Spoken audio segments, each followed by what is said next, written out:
baax a baax. macha allah. di gërëm Thiandoum bu baax. vraiment nga xam ni moom maintenant il fait partie de nous vraiment depuis que mu nekk ci làmb ji il accompagne la lutte. ci accompagnement boo xam ne vraiment bu professionnel la. aujourd'hui il fait partie de la famille de la lutte. yow tam sa relation li nga wax léegi ak Baye c'est très important depuis tout le temps il me parle de toi et ñi ngi suivre derrière. effectivement. vraiment yow tam ñu ngi lay sant di la gërëm bu baax. ak sa équipe yëpp ci accompagner bi ngay accompagner mën naa ni sécurité publique bi yëpp plus particulièrement la lutte tout le temps yaa ngi génne ay solutions pour làmb gën a jëm ci kanam. vraiment ñu ngi lay remercier bu baax a baax ci sa njàmbaar ci sa liggéey bu baax. dafa am benn petit fait rek bu ma bëgg a rappeler. parce que sur le combat Ama Baldé Franc la police avait fait un excellent travail. maîtriser le stade l'enceinte ba combat bi jeex ci jàmm. le seul problème qu'on avait mais c'était après le combat. effectivement. loolu nag tey aujourd'hui Pikine Parcelles ak Guédiawaye dafa am benn côté commun bu ñu bokk. parce que aujourd'hui Modou Lo c'est un lutteur de Parcelles Assainies. exactement. et il y a des unités de Parcelles Assainies yoo xam ni font partie de Guédiawaye.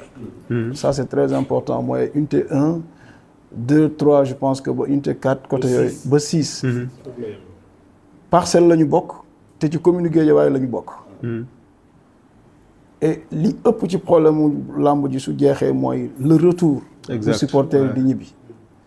Modou Lo c'est un lutteur de Parcelles. certains unités de Parcelles bokk Guédiawaye. côté boobu tout le temps dafay am problème ci seen retour. bon moo leen ci doon sensibiliser rek. su fekkee ni mën nañ ci jël benn mesure exceptionnelle. pour permettre ñi dëkk zone boobu. ñu mun leen canaliser ba nga xam ni. ndax dafay jaxasoo supporteru Modou Lo yi ak Sa Thiès dañu bokk benn zone.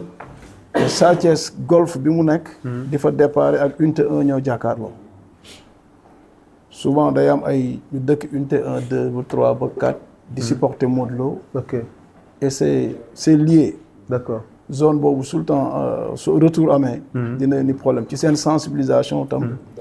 comme dañ leen utal itinéraire. waaw mun nañ leen sensibiliser xamal leen ni képp ku faral Modou Lo yaa ngi jaare côté case bi.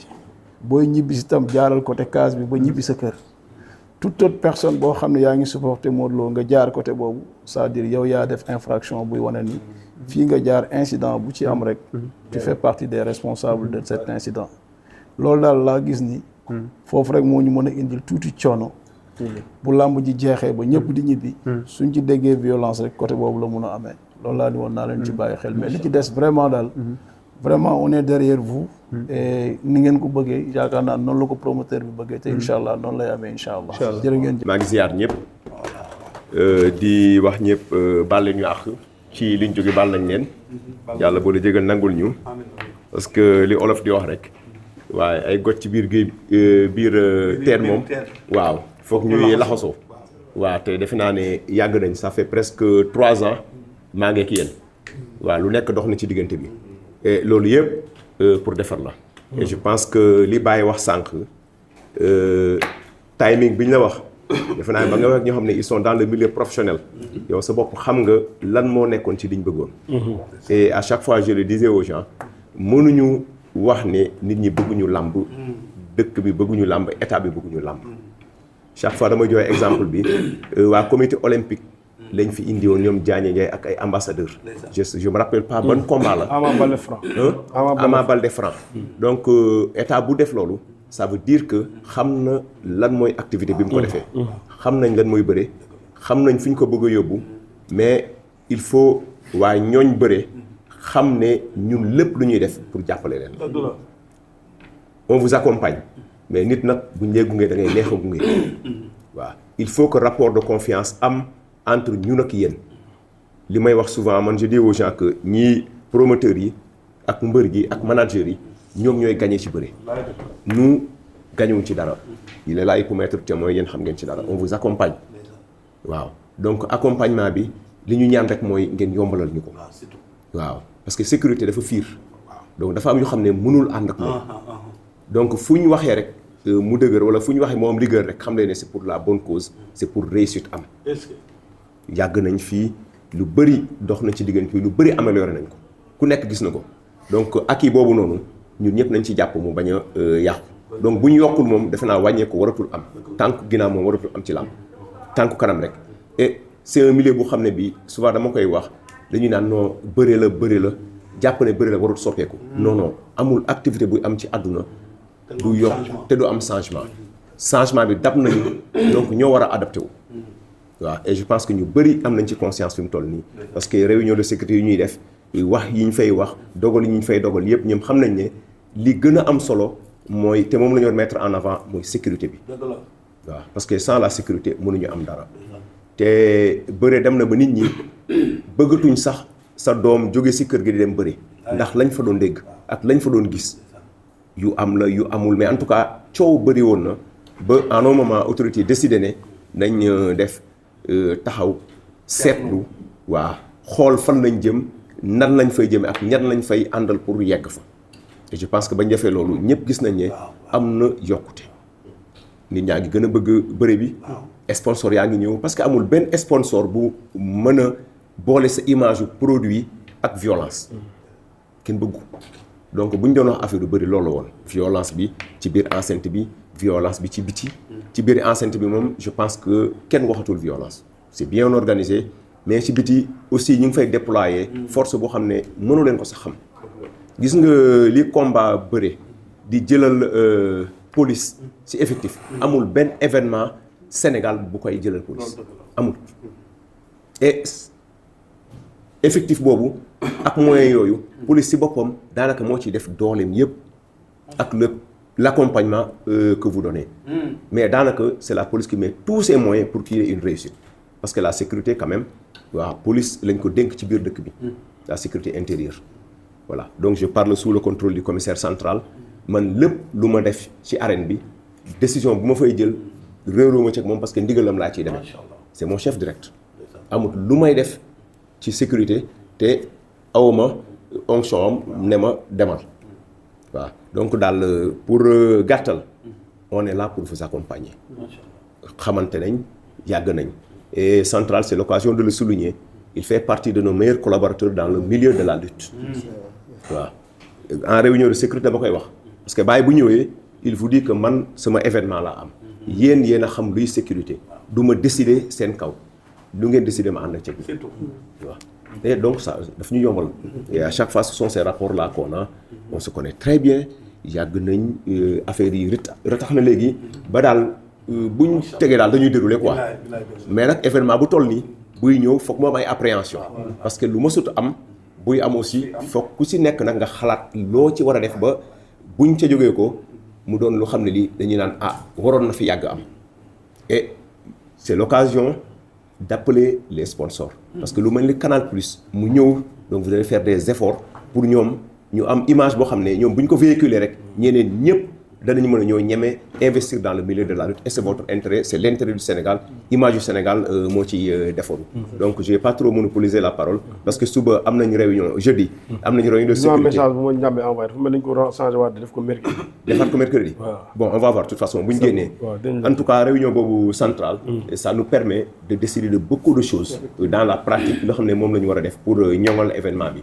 donc buñ ci jógee ko vous aurez toujours le compte rendu pour xam lan lañu fa décider incha allah rabbi donc kaddu yooyu da laa ne woon naa ko rotal di gërëmaat ñëpp di leen wax ne on est là pour vous accompagner waaw il peut y avoir des frictions mën na jëkki càndum ñëw ak ñàngalam ngeen defee ne defe mais c'est juste pour defar waaw donc il faut que les gens le comprennent aussi parce que all access yi ngay wax ni y a déjà souvent sénégalais moo bëgg fës dara bu xewee wanewu man maay diw wax naa ko keroog gis nga jouru combat bi ñaari star ñoo am mooy ñaari bëri grand combat bi ngal nañu ñëpp jàpp ne ñooy star yi ñoo tax ñu ñëw waaw ku si nekk loo doon nga xaw ko denc tuuti ba événement bi jàll comme ça mu mën a jàll pour ñëpp waaw asalaamaaleykum wa rahmatullah maa ngi leen di nuyuwaat di leen di remercier ci teewaay bi mais di am remerciements spéciaux yu may jagleel Baye parce que bi ma fi nekkee ba léegi buy waajal événement dafay ñëw ñu waxtaan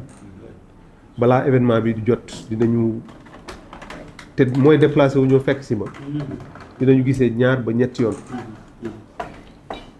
bii amu ci exception gise nañu gisewaat ba gisewaat récemment mu ñëwoon di waxtaan ak man ni bëgg na déplacé wu ak équipe am pour ñu gën a échanger jotoon nañu sax évoquer tuuti ci lu mu soulever notamment le problème des badges et autres. Combat royal bi dafa di benn événement bu spécial. lu tax ma ne dafa spécial àddina yàgg na seetaan suñu sport national muy làmb ñii ci YouTube bi ñii ci PayPal bi et cetera ba sénégalais foo dem dinañ la jox sa wàccuwaay bu ñu waxtaanee ak yow ci football par force dinañ waxtaan ak yow ci mbirum làmb man maa ngi fàttaliku bi may def sama formation de commissaire de police en France on était 15 nationalités africaines donc ku nekk dañ lay may 1 heure de temps pour nga présenter am na présentation bu ñu woowee police pays da ngay présenter sa dëkk présenter police am tamit nu mu organisé woo nu muy fonctionner mu amoon ci lu ëpp 120 élèves commissaires français amoon na ñi nga xam ne ñëwoon nañu vacances Sénégal xam nañ ñu mu demee mais ñu ngi ma doon xaar lu bare ci làmb ji effectivement macha allah comment ça se fait la ñuy gis lu mbër yi di tuuroo li ñuy takk noonu bàkk bi bëre bi mais surtout cachet yi il voulait comprendre naka le sport bu mel noonu des fois de moins d'1 minute mu amee ay cachet yu toll noonu donc il fallait un peu expliquer bi ma njëkkee gisee ak Baye fi nee naa ko mosuma dem arène nationale man mosuma seetaani làmb non même bi may nekk élève commissaire fii à Dakar dañu doon wax pour ñu dem duñ fay mais j'ai jamais aimé donc c'était la première fois ma dem ci làmb bi mu njëkk organisé bi ma fekkee waaw mais j'ai trouvé que c'était quand même très bien alors bii mu nekk une première dans la lutte c'est-à-dire dem décrocher un groupe international comme Canal avant bi gis nañ ko j'ai vu la dernière fois Moustapha Gueye à Talent d'Afrique j'étais fier vraiment ñun ñi nekkoon Saint-Cyr dañu am un groupe bi ñu créé mais réaction yi foofu c'était extraordinaire donc ça donnait un peu un avant-goût de ce qui nous attend le 5 Sénégal dafa war a wone waxuma bàyyi ak Albourakh production Sénégal day won àddina beneen xar kanam te ñun su ma nee ñun police nationale on aime les défis loolu moo tax keroog dama ne bàyyi ñun say employé lañ le jour du 5 avril wax ñu li nga bëgg ñu defal la ko noonu mais nag li ñuy toog ba tëral ko ba doo ñëw ñu changer ko le jour J meel ma kii mu dugg wala et cetera je veux qu'on soit très clair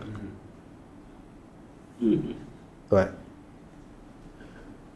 badge yi bëgg naa am spécimen yi wax naa ko avant le jour J ñun ñu xam kii mooy dem tribune kii ak kii ñoo am droit accès fii mbër bi temps la am droit dugg si ak ñoom mais le reste ñun on s'en charge ñun wax ñu li nga bëgg rek le reste dañ la koy assurer ba sa xol sedd parce que d'une part il faut qu'on s'acquitte de nos obligations ak yow mi ñu employé le jour là mais d'autre part qu'on joue pleinement notre rôle et qu'on montre à tous qu'on sait très bien s'organiser que nous sommes capables de mettre en œuvre quelque chose de formidable de vraiment grandiose le 5 il y a un défi c'est le défi de la sécurité dina commencer avant pendant et après l'événement là démb l'attaché de sécurité intérieure bu ambassade France di un commissaire général dafa am bataaxal bu may yónnee mais après woona ma jokkoo nañ lu gudd effectivement l'ambassadrice dafay ñëw mais dafay ànd ak la délégation de l'Union européenne ñoom def nañu déjà seen reconnaissance foofu mais doyul y a le COJOJ qui va venir avec le CIO l'ambassade de la Grande-Bretagne et cetera mais ñooñu yëpp effectivement mënoo leen invité ñi ñëw toog nga am main courante ba nga xam ne doo xamee kii mooy kii mooy kële ñëpp ku nekk voilà donc organisation boobu ñun fexeel ba ñu jot spécimen yi on aura une autre rencontre en interne xool ban dispositif la ñuy mettre en place même je pense que l'emplacement le dispositif à l'intérieur policiers yi on va les mettre de telle sorte que du ñu gêner kenn parce que taxawaay bi tamit si suñu côté dafa war a nekk taxawaay bu rafet bu cohérent bu nga xam ne vraiment boo leen naree renouveler seen partenariat ak Canal du doon benn problème en tout cas c'est ce défi-là que nous donnons le 5 CBT ci wàllum sécurité bi on mettra les moyens qu'il faut ni mu ko waxee même match internationaux équipe nationale du Sénégal de football lamb ji lu mu ñuy consommer ci effectif duñu ko consommer mais il le faut tamit parce que dafa di sport bu nga xam ne nit ñi dañ ciy dem avec passion te xam nga ku passionné moom voilà non amatul contrôle mais c'est pas les passionnés notre problème c'est ce qui viennent pour mettre des taches noires non ñooñu moom dinañ ko digaale ak ñoom très sincèrement donc jotaay bi vraiment maa ngi koy rafetlu liñ fi wax yépp ci expression des besoins on a pris bonne note te je vous donne la garantie et l'assurance que dinañ la ko appliquer à la lettre ba buñ fa jógee vraiment ku nekk dina kontaan gis nañu li xew dimanche mu nekk lu metti ñëpp parce que on ne peut pas associer le sport sénégalais de façon générale à la violence te pourtant yàlla suñu waram xam na ni depuis le samedi on a mobilisé suffisamment de force pour parer à toute éventualité parce qu'on avait les échos par rapport à ce qui pouvait se passer malheureusement équipes yi on les a bien encadrés groupe de supporters yi ba ñu ñëw à la fin du match lors de la dislocation il y a eu 2 groupes qui nous ont échappé ñu jël yoon bi ñu warutoon a jël malheureusement ñëpp gis nañu li ñu def mais encore une fois li ma waxoon rek fii sport bi da nga ciy ñëw ak xel mu dal saay-saay yi nga xam ne ñoom dañu bëgg a jël suñu image di ko taxal noonu duñ ci génne noonu surtout que tey lu bare looy def da ngay bàyyi empreinte maanaam da nga fay bàyyi sa image dinañ la wër ba fi nga nekk ci jàpp la je pense que depuis quelque temps vraiment lamb ji kenn amul loo leen di wax très sincèrement bi ñu taxawee ñun yëpp ñu toog fii gouvernance ñu waxtaan ba trouver ay solution je pense que lamb ji moom kenn amatul lenn loo ciy wax taxawaay boobu nag dañ koy continuer donc ngeen gën a waxtaan ak mbër yi waxtaan ak seen supporters yi parce que le 5 fête la ñii dañuy ak passion d'accord mais une passion contrôlée ñaari mbër yi ñu xam ni ku nekk dafa ut ci ndam na seen supporters yi xam ni mbër bu nekk préparé wu na pour ut ci ndam mais mbër mayul boppam ndam yàlla mooy maye ndam heure bi ñuy wax yàlla suñu borom xam na kan lay jox ndam li jour bi su jotee ki yàlla jox ndam bi moroom dina ko féliciter mais na ko supporters yi tamit comprendre noonu parce que sa mbër daanu na nga mer génn toj oto jàmbur wala këf périgu jàmbur wala këf téléphone jàmbur loolu am baaxul te rafetul ci gis-gis rafetul ci image bu ñuy refléter à travers le monde te léegi loo fi def léegi egg na États-Unis egg na Japon romb na France bu yàgg donc nañ gën a bàyyi xel loolu quoi man je pense que sensibilisation yi gisoon nañ ko mbër yi génn nañu waxtaan nañu ak seen supporters yi waxtaan nañu ak amateurs yi il reste encore ñu fàttali leen ko le 5 ñun dinañ ñëw taxaw niñ daan taxawee wala sax taxaw lu waaw lu ko gën a dëgër ba événement bi jàll ak jàmm ñu am ci ndam ba Canal ak yeneen chaîne ñeme ñëw dugg ci làmb ji parce que loolu laa amoon lu ma wax di rafetlu jotaay bi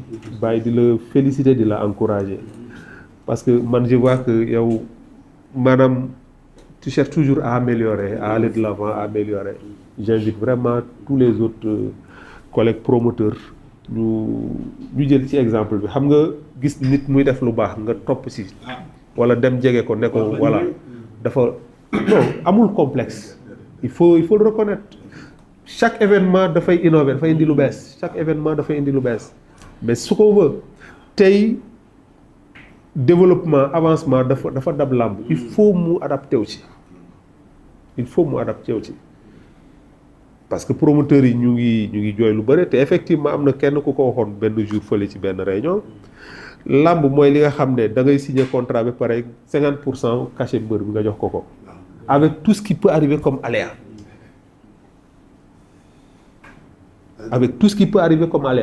mën na blessé événement bu douloureux mën na xew leneen ak leneen mën na xew ba ñu reporter mais après qui est-ce qui perd donc nañu góorgóorlu jàppale leen yéen promoteurs yi parce que kenn daaxu leen jël risque quoi n'est-ce pas donc on se donne rendez-vous le 5 si kàttanu suñu borom suñu côté daal man maay dalal sa xel.